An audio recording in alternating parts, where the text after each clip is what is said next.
আমি একটা হাদিস পড়ছিলাম না প্রথমে, কি শুনেছেন? আরবিতে বললাম, কি কিছু বুঝেছেন আপনারা?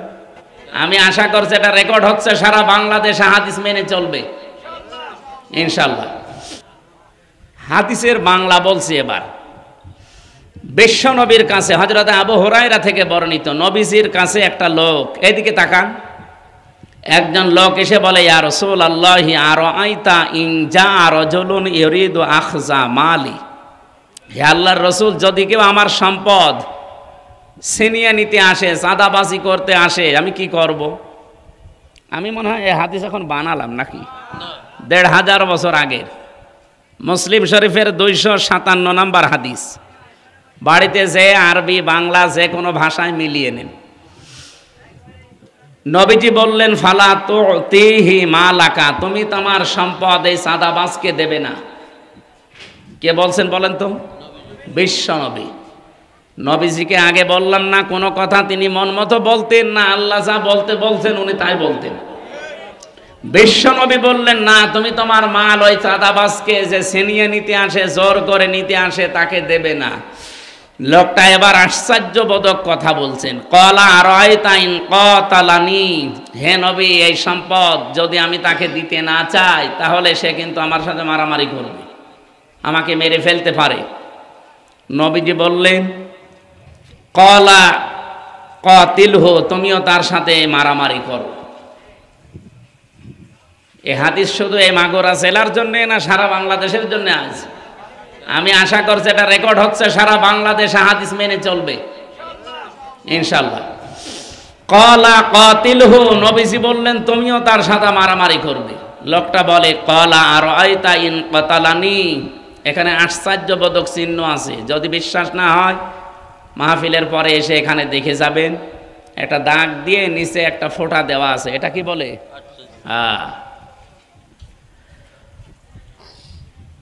লোকটা বলে, ইয়া রাসূলুল্লাহ, কি বলেন আপনি? আমিও তার সাথে মারামারি করব, হাতাহাতি করব, যদি সে আমাকে মেরে ফেলে।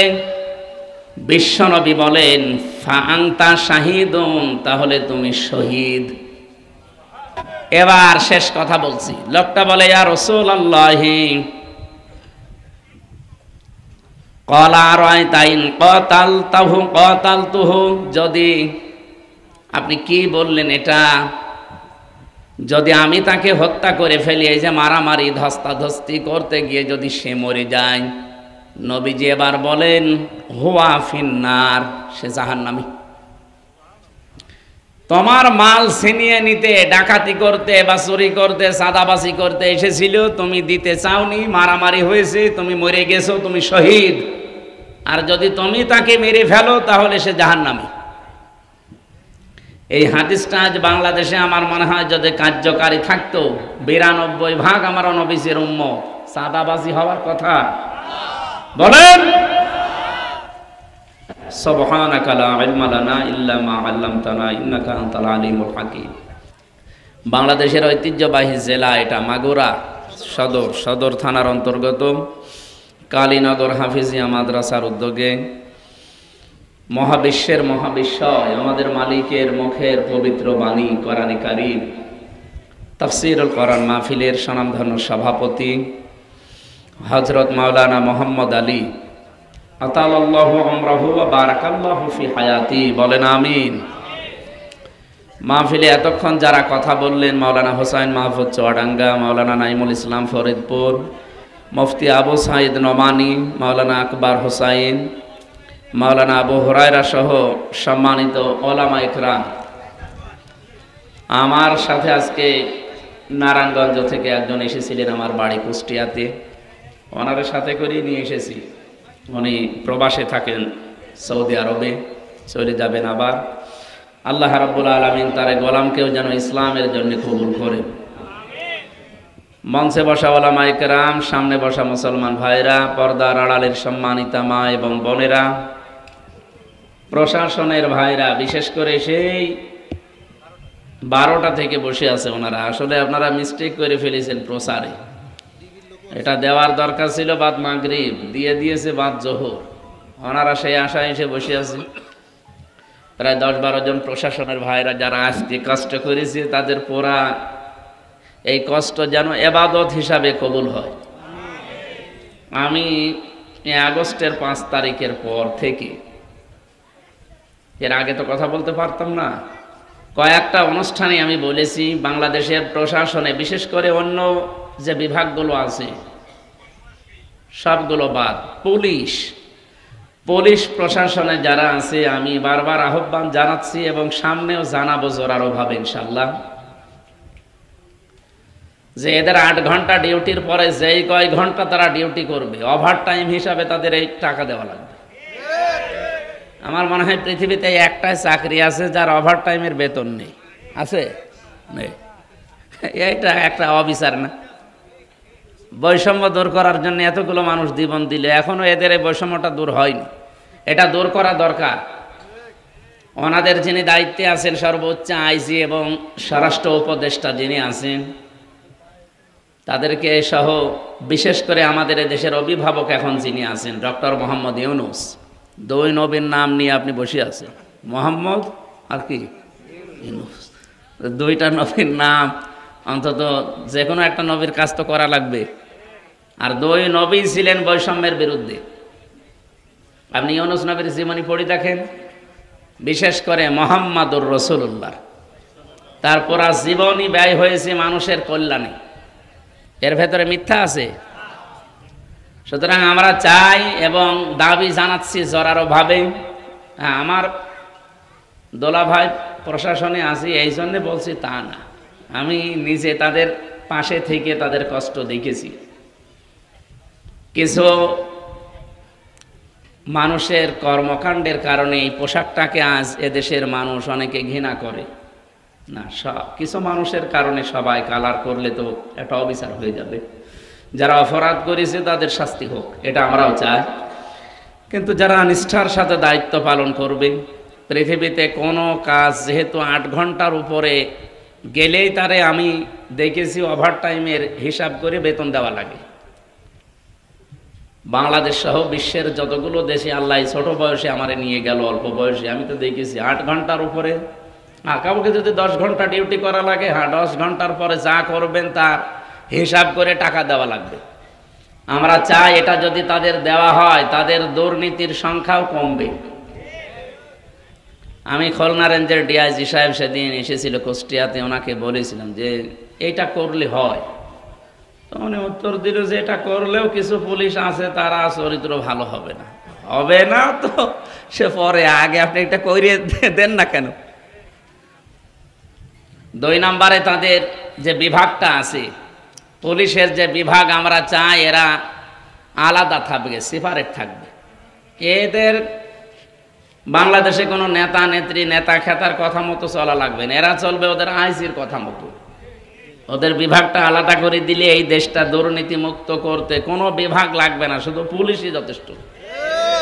কারণ পোশাকটার সম্মান এখনো অনেকেই করে, আর এটা সম্মানের এই পোশাক।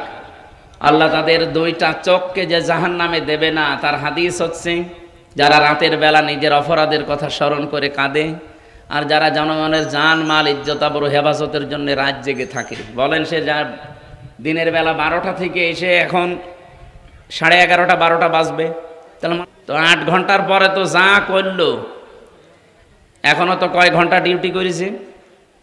16 ঘন্টা বেশি, 3-8টা 24 না? তো এই 16 ঘন্টার টাকা তো তাদের সরকার দেবে না।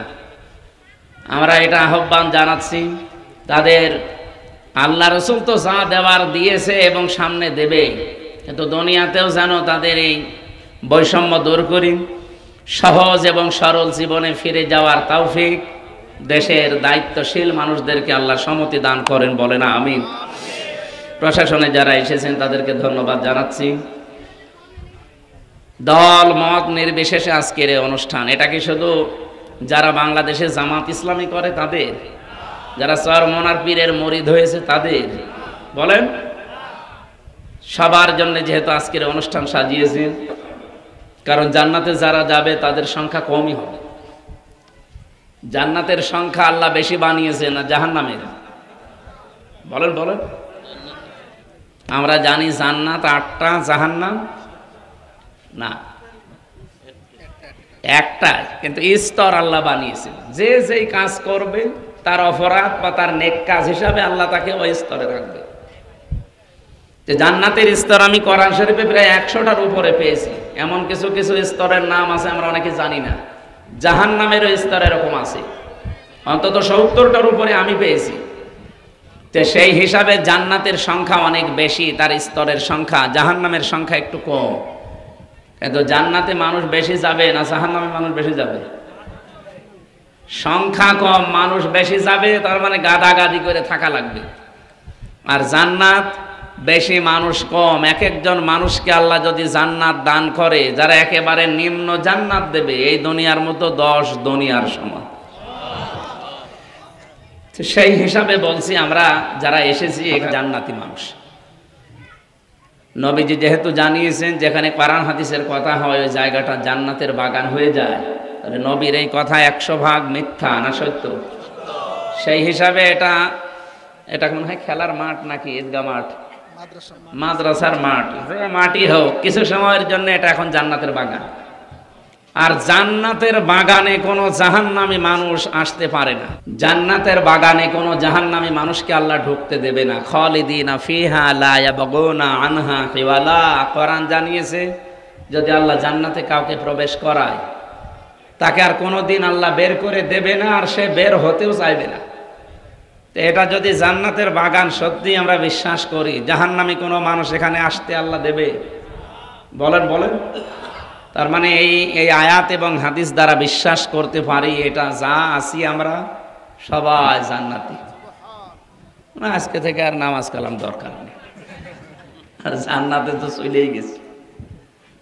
না, জান্নাতে চলে গিয়েছি, টিকিয়ে রাখার জন্য আপনাকে মাস্ট বি, অবশ্যই এই পৃথিবীতে নামাজ রোজার যে শিক্ষাগুলো আছে এখানে নেওয়া লাগবে। যেহেতু এটা মাদ্রাসার মান করাল কোরআনা ফাস্তাসাহারাহু, যে ব্যক্তি কোরআন পড়ে আর কোরআনকে এজহার করার চেষ্টা করে। এজহার মানে আমরা এই যে মাদ্রাসায় মনে হয় এনারা পড়ায় যে এজহার, একলা, বেদগাম, একফা পড়ায় না? এজহার মানে শুধু স্পষ্ট না, এজহার মানে বিজয় করা, এজহার মানে দাঁড় করানো, এজহার মানে কায়েম করা, এজহার মানে স্পষ্ট করা তো আছেই। তাহলে এজহারের যতগুলো অর্থ আমরা পাই প্রায় 33টার উপরে আছে, আমি পেয়েছি। তার একটা অর্থ হচ্ছে এজহার মানে বিজয়ী করা। কোরআন যারা পড়ে আর কোরআনকে বিজয়ী করার জন্য চেষ্টা করে, এ বাংলাদেশে কি সবাই এই লাইনে আছে? এই জবাব দেন। এটা ক্লাস চলছে কোরআনের। আমার বিশ্ববিদ্যালয়ে আমি এভাবেই ক্লাস করেছি, বিশেষ করে ডক্টর লোকমান, ওনার এক একটা শব্দের ব্যাখ্যা এইভাবে করত। এই জন্য কখন 45 মিনিট চলে যায় আমরা টেরই পেতাম না। আর আমি এমনও স্যারের ক্লাস করেছি, ঘন্টা পার হয়ে যাচ্ছে, ও ছাতা কি বলছে ও নিজেও বোঝে না, আমিও বুঝি।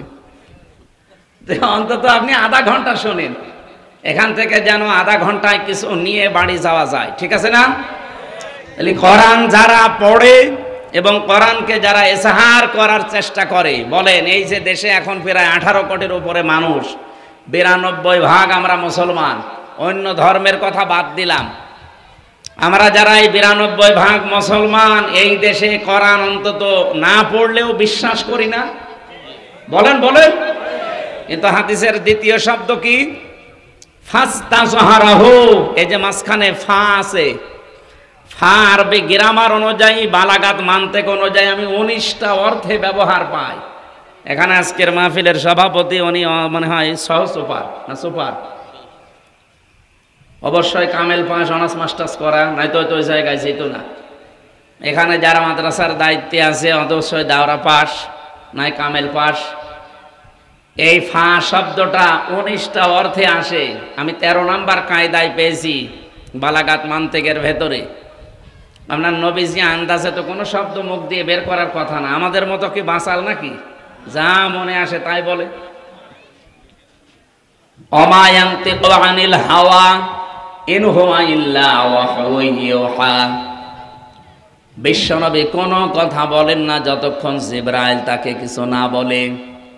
জিবরাইল পর্যন্ত একটা কথাও আমাদের সামনে নবীজির সামনে বলে না যতক্ষণ আল্লাহ জিবরাইলকে বলতে না বলে। তার মানে নবীজি যা বলেছেন কার কথা? ডাইরেক্ট ইনডাইরেক্ট সব আল্লাহর কথাই। কোরআন শরীফটা ডাইরেক্ট, আর নবীজি যেগুলো বলেছে হাদিস আমরা মনে করি ওটা ইনডাইরেক্ট। মাতলো গয়রে মাতলো বলা হয়। একটু ভালো করে খেয়াল করেন, ফাস্তাজহারাহ এ শব্দের মাঝে ফাটা কেন দিয়েছেন তিনি? কোরআন শুধু পড়লেই হবে না, কোরআন যদি কেউ চারটা বিষয় খেয়াল করে পড়ে, কোরআন যদি কেউ শুদ্ধ করে পড়ে। এখানে যেহেতু করা শব্দটা এসেছে, আমি ব্যাখ্যা পড়তে গিয়ে দেখলাম পুরা কোরআন শরীফের ভেতরে কোরআন পড়ার ব্যাপারে আল্লাহ তিনটা শব্দ দিয়েছেন, করা, রাতালা আর তালাওয়া। এই তিনটা শব্দের অভিধান দেখেন, চারটা বিষয় পাবেন। আমি অনেকগুলো অভিধানের কিতাব দেখেছি, এর অর্থ বের করার পরে পরে মিলালাম তাফসিরের সাথে হাদিসের সাথে, পুরাপুরি আমি পাইনি। ডাক্তার জাকির নায়েক, ওনার 13 খণ্ড লেকচার আছে, এগুলো বাংলায় ডাবিং করা ছিল। পরবর্তীতে আমি একটা লেকচারে দেখি এই শব্দের ব্যাখ্যায় তিনি চারটা বিষয় নিয়ে এসেছেন। কেউ যদি কোরআন শরীফ শুদ্ধ করে পড়তে চায়, কমপক্ষে তাহলে চারটা শর্ত মানা লাগবে। 1 নম্বরে তার শুদ্ধ করে পড়া লাগবে। কি করে? 2 নম্বরে ওটা বুঝতে হবে। 3 নম্বরে ওটা জীবনে সে যেন মানে। 4 নম্বরে ওটা মানলেই হবে না, মানুষ যেন মানতে পারে, সেই ব্যবস্থা করে দেওয়া লাগবে। তাহলে কয়টা বলেন বলেন? আমি সবাইকে বলছি, যারা দাঁড়িয়ে আছেন, বসে আছেন, শুয়ে আছেন, বলেন তো, কোরআন শরীফ আমরা যারা পড়ি, হয়তো শুদ্ধ করে আমরা পড়ি, অনেকে এ হকটা আদায় হয়েছে। এখানে বাম পাশে যে 2 জন বসে আছে, এদিকে তাকান, এনারা 2 জন শুদ্ধ করে কোরআন শরীফ পড়ে, আমরা বিশ্বাস করি। 2 নম্বরে ওনারা বোঝে কোরআন শরীফ। কি কথা বুঝতেছেন? 2 জনে আলেম। 3 নম্বরে ওনারা যতটুকু পড়েছে ব্যক্তিগত জীবন, সর্বোচ্চ পারিবারিক জীবন এ পর্যন্ত মানতে পারে।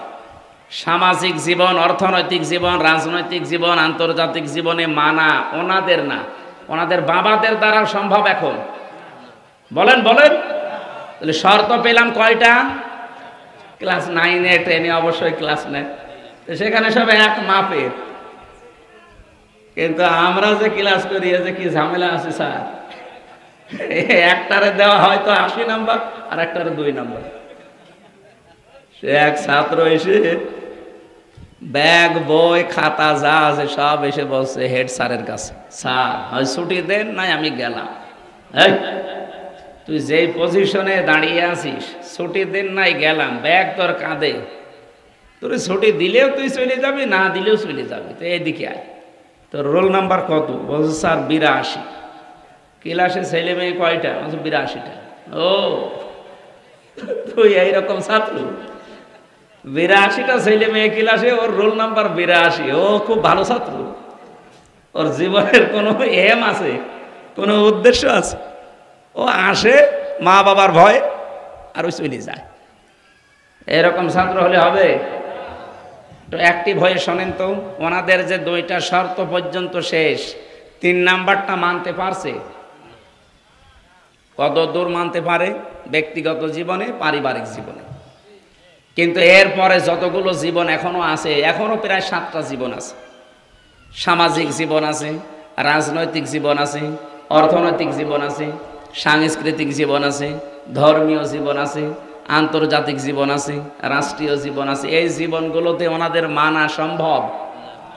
কেন সম্ভব না? এই হাদিসের পরে আরো 2টা শব্দ আছে, এইদিকে তাকান।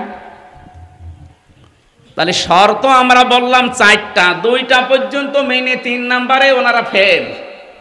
4 নাম্বারটা তো আরো কঠিন। 4 নাম্বার কি? শুধু নিজে মানলেই হবে না, মানুষ যেন মানতে পারে, সেই ব্যবস্থা করে দেওয়া লাগবে। দল মতের ঊর্ধ্বে উঠে বলেন আল্লামা দেলাওয়ার হোসাইন সাইদি রহমতুল্লাহ আলাইহি, এই লোকটা যতদিন কোরআন শরীফ মাদ্রাসায় শুদ্ধ করে পড়তো, কেউ ওনাকে শত্রুতা মনে করত? যতদিন উনি নিজে কোরআন বুঝেছে, কেউ শত্রু মনে করত?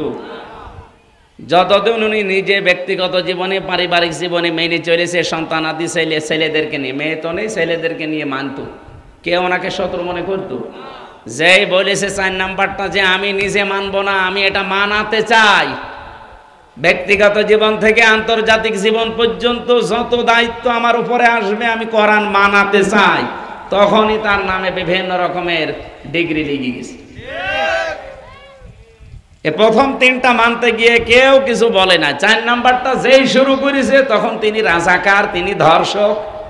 এমনকি ওনার মামলায় এমন মহিলাকেও ধর্ষক মামলার আসামি করে নিয়ে আসা হয়েছে। তারা মহিলাকে প্রশ্ন করছে, তাজুল ইসলাম, অ্যাডভোকেট তাজুল ইসলাম, উনি বলছে এই মেয়ে, এই যে মাওলানা সাইদি, উনি কি তোমাকে ধর্ষণ করেছে? জি হ্যাঁ। তোমার জন্ম তারিখ কত? 1975 সাল। ধর্ষণ করেছি 1971 সাল। 71 সালে ধর্ষণ করেছে, তোমার জন্ম 75। ওটা কি রুহের জগতে?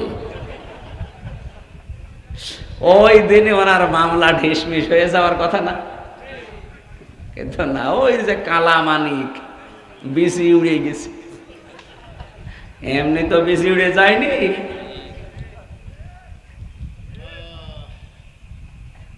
লোকটা আমার মনে হয় যদি বেঁচে থাকতো আর আজকে যদি মাগুরায় আসতো, এই কয়জন মানুষ হইতো না? মাগুরা না বাংলাদেশের কোন একটা ময়দান আছে যেখানে জায়গা দেওয়ার মতো? জালেমরা এমন একটা কাজ করে দিল। আর আমার একদিন দেখা হয়েছিল জেলখানা, আমিও তো 3 বছর ছিলাম, উনি ছিল 13 বছর। একদিন হালকা 10 মিনিটের জন্য দেখেছিলাম, তারপরে আর পাইনি। পরের দিন শুনলাম যে উনি মারা গেছে। মারা গেছে না, ওনাকে মেরে ফেলা হয়েছে। আমরা চাচ্ছি এই 54 বছরে, শুধু 15.5 বছর না, 54 বছরে যত অবৈধ হত্যা হয়েছে বিভিন্ন কায়দায়, বিচারের নামে আর বিচারের বাইরে, সব হত্যার বিচার করা লাগবে। আগামীতে কেউ আর এরকম উল্টা পাল্টা হত্যা করতে পারবে না। কি আরম্ভ হয়েছে দেশে আপনি দেখতে পাচ্ছেন, মানুষকে পাথর দিয়ে পিটিয়ে মেরে ফেলছে। গতকালকেও একজনকে পিটিয়ে মেরে ফেলেছে লাঠি দিয়ে। আমি একটা হাদিস পড়ছিলাম না প্রথমে, কি শুনেছেন? আরবিতে বললাম, কি কিছু বুঝেছেন আপনারা? হাদিসের বাংলা বলছি এবার। বিশ্বনবীর কাছে হযরত আবু হুরায়রা থেকে বর্ণিত, নবীজির কাছে একটা লোক, এদিকে তাকান, একজন লোক এসে বলে, ইয়া রাসূলুল্লাহি আরাআইতা ইন জা রাজুলুন ইউরিদু আখযা মালি, হে আল্লাহর রাসূল, যদি কেউ আমার সম্পদ ছিনিয়ে নিতে আসে, চাঁদাবাজি করতে আসে, আমি কি করব? আমি মনে হয় এই হাদিস এখন বানালাম নাকি, 1500 বছর আগের, মুসলিম শরীফের 257 নম্বর হাদিস। বাড়িতে যে আরবি বাংলা যে কোনো ভাষায় মিলিয়ে নেন। নবীজি বললেন, ফালা তুতিহি মালাকা, তুমি তোমার সম্পদ এই চাঁদাবাজকে দেবে না। কে বলছেন বলেন তো? বিশ্বনবী। নবীজিকে আগে বললাম না কোনো কথা তিনি মন মতো বলতেন না, আল্লাহ যা বলতে বলছেন উনি তাই বলতেন। বিশ্বনবী বললেন, না, তুমি তোমার মাল ওই চাঁদাবাজকে যে ছিনিয়ে নিতে আসে, জোর করে নিতে আসে, তাকে দেবে না। লোকটা এবার আশ্চর্যবোধক কথা বলছেন, ক্বালা আরাআইতা ইন ক্বাতালানি, হে নবী, এই সম্পদ যদি আমি তাকে দিতে না চাই তাহলে সে কিন্তু আমার সাথে মারামারি করবে, আমাকে মেরে ফেলতে পারে। নবীজি বললেন, ক্বালা কাতিলহু, তুমিও তার সাথে মারামারি করো।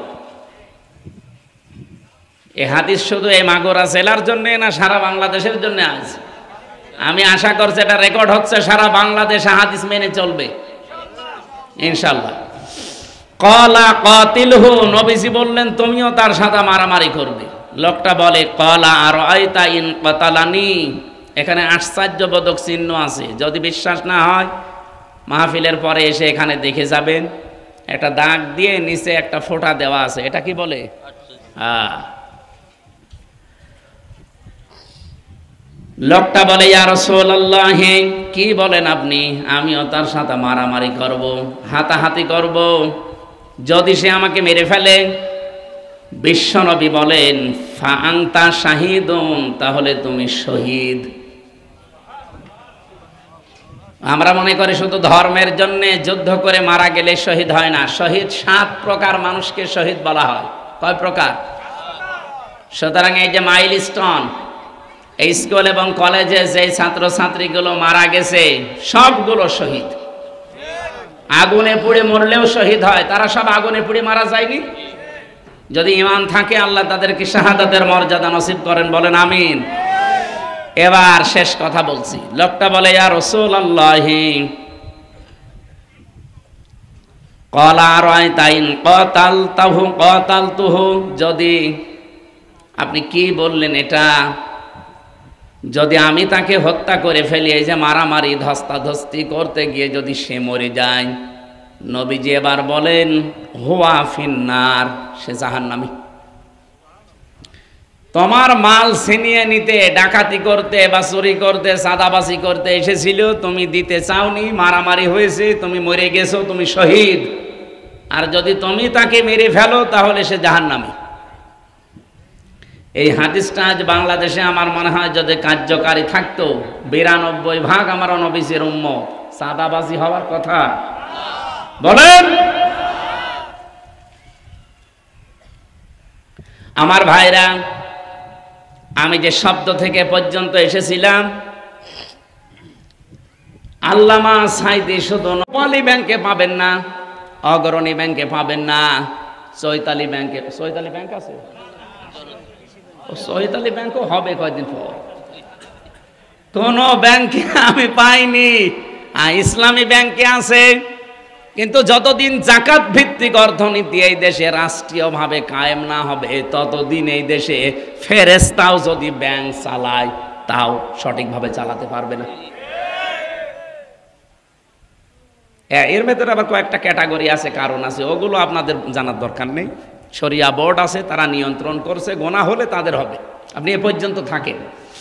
এখন বলেন, আপনি নামাজকে ইবাদত মনে করলেন, কারণ এই যে এশার নামাজ পড়ে আসলাম, সর্বোচ্চ 13 থেকে 15 মিনিট সময় লেগেছে। কয় মিনিট? এই 15 মিনিট যদি কেউ ইবাদত মনে করে, আপনার জীবন কি শুধুমাত্র এই 24 ঘন্টায় 15 মিনিট? বলেন বলেন। এখনো 23 ঘন্টা 45 মিনিট সময় আপনার হাতে আছে, তো ওই সময়টা এরকম নামাজের মতো ইবাদত করা লাগবে না? এর ভেতরে যদি 8 ঘন্টা আপনি ব্যাংকে ডিউটি করেন, ওই 8 ঘন্টাও এই নামাজের মতো ইবাদত মনে করা লাগবে। কখন হবে ওইটা? যখন জাকাত ভিত্তিক অর্থনীতি এই দেশে কায়েম থাকবে আর ব্যাংক চলবে ইসলাম দিয়ে। এখন চলছে। এই যে পুলিশ 8 ঘন্টার জায়গায় আজকে 24 ঘন্টা ডিউটি করছে, এর এই 24 ঘন্টায় নামাজের মতো ওই 15 মিনিটের মতো ইবাদত হওয়া লাগবে। কি কথা বলেন না কেন? আমি কিছুক্ষণ আগে টয়লেটে গিয়েছিলাম, পেশাবখানায়। পেশাব করে ওযু করে আসতে মনে করেন আমার 10 মিনিট লেগেছে। আমি যাবার সময় আল্লাহুম্মা ইন্নী আউযু বিকা মিনাল খুবুসি ওয়াল খাবাইস পড়লাম। বের হওয়ার সময় গফরানাক আলহামদুলিল্লাহিল্লাযী আযহাবা আন্নিল আযা ওয়া আফানি। আল্লাহ, একটা কষ্টদায়ক জিনিস তুমি আমার ভেতর থেকে বের করে দিলে, এই জন্য তোমার শুকরিয়া। আর আমি যে এতক্ষণ 8-10 মিনিট আমি তো কিছু করতে পারিনি, একটা নাপাক জায়গায় বসেছিলাম, এই কারণে আমি তোমার শুকরিয়া আদায় করতে পারিনি। বের হয়ে আমি তওবা করছি। কি বললাম? গফরানাক, আমি মাফ চাচ্ছি। তে 8-10 মিনিট আমার পুরাটা এখন ইবাদত। এক কথা বলেন না কেন? আমি যে 15 মিনিট এশার নামাজ পড়লাম আর ওই 10 মিনিট টয়লেটে ছিলাম, এই 25 মিনিটই কি? কেউ কি বলতে পারবে যে এই 15 মিনিট ইবাদত আর ওই 10 মিনিট ও খারাপ জায়গায় ছিল, কিসের ইবাদত? পারবে বলতে? কারণ আমি নবীজির সুন্নত অনুযায়ী গেছি, বাম পা দিয়ে আর ডান পা দিয়ে বের হয়ে এই দোয়া আগে পরে পড়েছি। তাহলে নামাজে যে 15 মিনিট পড়াটা যদি ইবাদত হয়, এই 10 মিনিটও আমার ইবাদত। বাকি জীবনে আর যত সময় আছে এ সময় ইবাদত হবে না। আপনাকে কে বলেছে? ইবাদতের বাইরে আমার জীবনে কোনো সময় নেই। কথা বুঝতেছেন? কেউ যদি স্ত্রীকে শাসন করার জন্য 4 কারণে মারে, ওই 4 কারণে মারাও ইবাদত। মাগুরা জেলায় তো বউ পিটানোর অভ্যাস নেই নাকি? হ্যাঁ, পেপার খুললে এ জেলার নামও পাওয়া যায়, চার কারণে স্ত্রী পিটানো জায়েজ আছে। পিটানো মানে মারা। এক নম্বরে যদি ফরজ নামাজ না পড়ে, দুই নম্বরে যদি ফরজ রোজা না রাখে, তিন নম্বরে যদি ফরজ পর্দা যেটা এটা না করে, চার নম্বরে স্বামীর জায়েজ হুকুম যদি না মানে। কিন্তু চার জায়গায় মারা হারাম। এই মাথায় মারা যাবে না, মুখে মারা যাবে না, বুকে মারা যাবে না, আর পিঠে মারা যাবে না। এ মাজা থেকে শুরু করে পা পর্যন্ত। লাঠি হবে কোদালের আষাঢ়ি, এক বিঘত পরিমাণে, তাও আবার নিজের হাত দিয়ে ধরা লাগবে। অনেকে বলে পিলাস দিয়ে ধরে বড় করে নেব।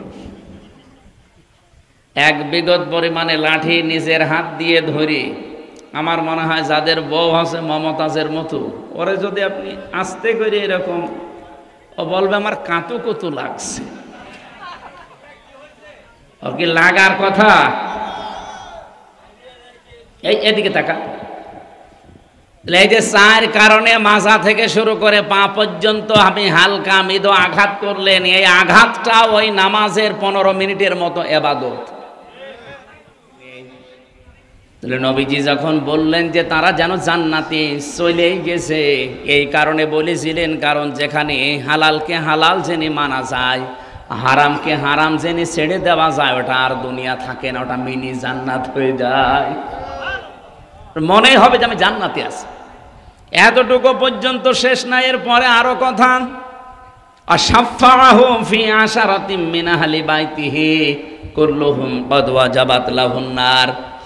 আল্লাহ পাক বলেন, নবীজি বলেন, আল্লাহ তাকে এমন 10 জনের ব্যাপারে সুপারিশ করার অনুমতি দেবে যাদের জন্য জাহান্নামে যাওয়া ওয়াজিব হয়ে গিয়েছিল। এমন মানুষকে সে সুপারিশ করে শুধুমাত্র কোরআনের এই বিধানগুলো মানার কারণে আল্লাহ তাকে জান্নাতে নেবার সুযোগ করে দেবেন।